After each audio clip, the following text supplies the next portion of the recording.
Welcome everyone to the Pepe and Ybra podcast.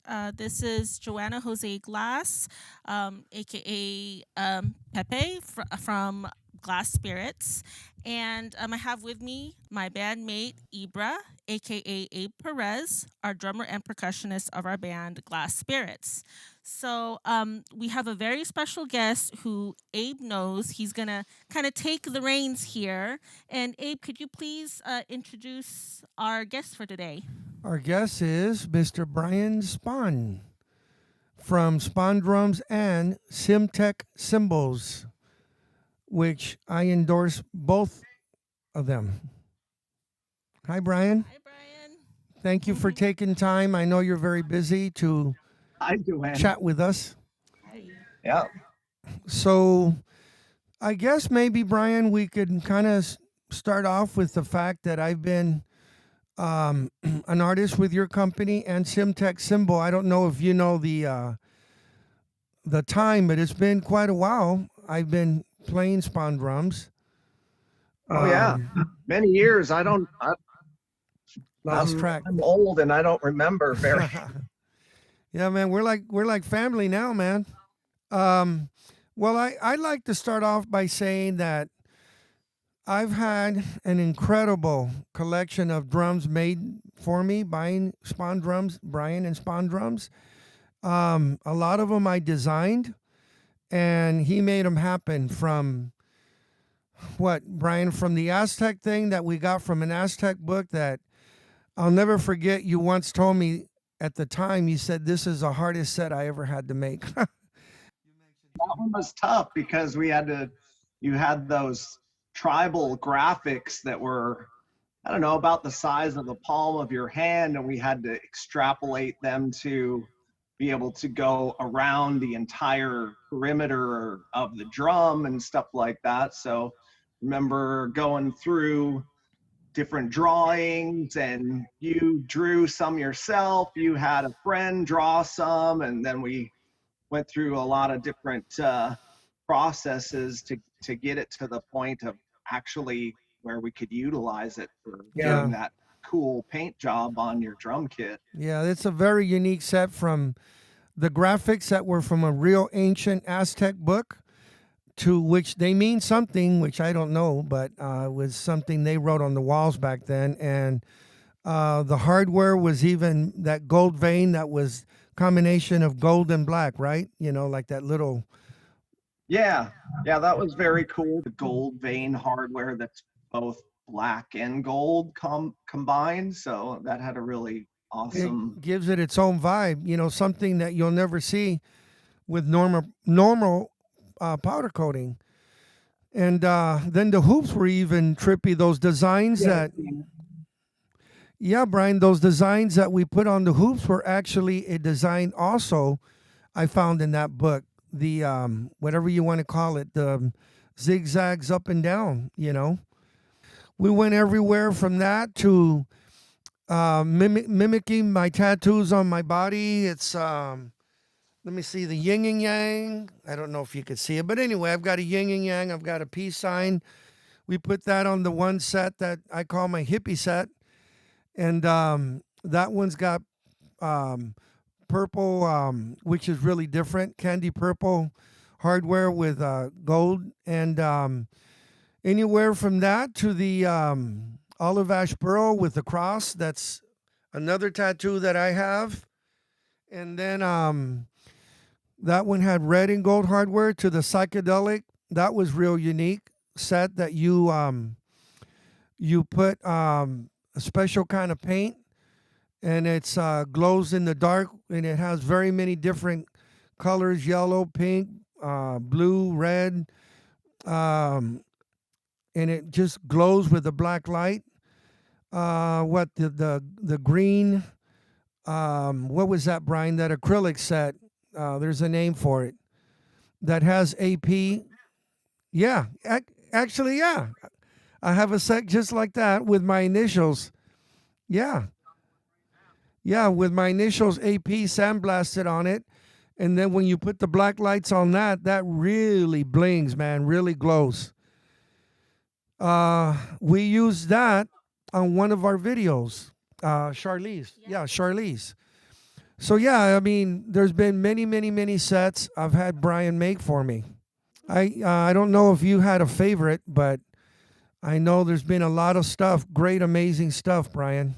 Remember the hybrid that was clear, Yes, gold and white pearl and black sparkle stripes all through it too? yes, That was yes. that was a really cool one. Yeah, I have to admit, some of the things we've made have been one of a kind, unique, and that's the one thing about Spaun drums that other companies like Ludwig and DW will not do unless you're a very big artist, you know, Ringo or whoever, Joey Kramer from Aerosmith. You got to be somebody super big for them to really go out and do a custom work on something where that's what you do, that's what you specialize on, and it doesn't really matter what it is. You make every set custom for each customer, right? Yeah, it's I don't do any real production drums, so to speak. It's pretty much whatever the customer's interested in having me make, that's what I make. I don't make 105-piece black kits like Right. Pearl and Yamaha and those guys. I mean, there's no point. They already do that. Why would I do that? So I specialize in just doing exactly what a customer would want to create, and Right. usually we have a conversation, and sometimes they need help or have questions about what direction to go. Sometimes they know exactly what they want. Yeah. No, definitely. That's what drew me. Basically, for me, it all started way back when I was going to West LA Music, and I ordered a set. What is it? A GMS set from New York, and when it came to me, it was all broke, and I got pissed off because I waited 6 months, and it wasn't GMS's fault, but I didn't want to wait anymore. And then I saw this Spaun set over there, and I asked, what was his name that worked there? Nick. And would have been Glenn Noy. Glenn Noyes, him. And he said, "Hey man, let me show you this one set here. That's an awesome set. A lot of people don't know about it." And I looked at it, I played it, and I was like, "Wow!" And then he told me they'll make anything you want. And that first set you made for me was amazing. Remember the Brill Ash with the flames, yellow to red, and then the fade. Oh my God, that was something else, man. I'm actually working on a snare drum that's not going to have the flame, but it is the olive ash show. Yeah. Oh yeah. Yeah. This type of wood. This is just the bare wood. Obviously, we did that really cool flame paint job on it, but Right. Yeah. That job that you did was, oh my God. Anywhere I went, people were just like their jaws would drop. I remember taking from a lot of my sets one tom and taking it into Sam Ash and Guitar Center, and even the workers there were blown away. I remember when I was a judge for the drum offs, I would sneak about, I don't know, 8, 10 toms and stack them up, and they would let me. I always knew the managers there, and they had no idea that you make the stuff that you make because no one had ever seen quite the custom stuff that I have. And even the workers there were like, wow, they just were like in awe. So yeah, for anyone that wants something their own way and at a very affordable price and made right, you don't cut any corners. Everything you do is you take your time. It's high end. It's not like an assembly line with a bunch of people working on it that don't know what they're doing. And the sound, more than anything, the sound is the best sounding drums I've ever played. Number one, they have a low end, which I love. I like the low end. I don't like drums that I hit and ring, And then the fact that you use solid lugs, they're all solid gold lugs, right? Solid brass. Solid brass, yeah. Solid brass. Yeah. I don't know how much, Brian. You're the technical guy, but I think that makes a difference because even DW, which is a good drum set, but they don't do that. Their stuff is all empty inside. Yeah. Their lugs. Pretty much the standard is just a cheap die cast lug with different shapes, different design. It's like the very cheapest way that you can make a drum lug, and you know it gets the job done. It sits on the shell and receives the tension rod that tightens the head down, you know, but it doesn't really add anything. In fact, if it's real big, it can subtract by you know, reducing the vibrations and sustain of the drum. So you know, my lug is designed to be small. It's made out of solid brass, no hollow cavities.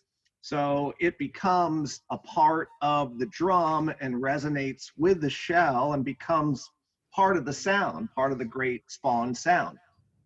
Solid brass is super expensive, you know, so for every one Spaun lug, you could get 10 or 15 of a competitor's, you know, cheap die cast lug. Right. So, you know, there's a lot of expense there, and most companies don't do it because it's expensive, you know. Right. And I was like, I do it because it's better, you right. know.